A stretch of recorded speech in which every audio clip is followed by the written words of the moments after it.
मुख्यमंत्री देवेंद्र फडणवीसांपुढे आज गडचिरोलीत 12 वरिष्ठ माओवाद्यांनी शस्त्र ठेवून आत्मसमर्पण केलंय।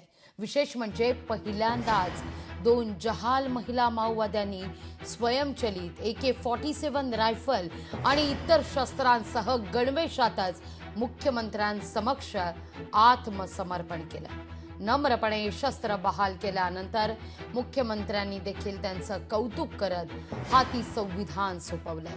12 नक्षलांच्या विभागीय समितीची सदस्य सपनाक्का हिच्यासह एकूण DVCM दर्जाचे वरिष्ठ कॅडरचे नक्षली, 1 कमांडर, 2 उपकमांडर, 4 ACM आणि एका नक्षल सदस्याचा यात समावेश।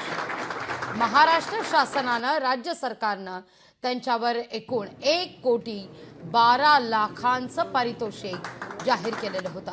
पण आता आत्मसमर्पण केल्यानंतर हे सर्वजण आता संविधानाच्या मार्गाने चालतील असा विश्वास मुख्यमंत्री फडणवीस व्यक्त करतात।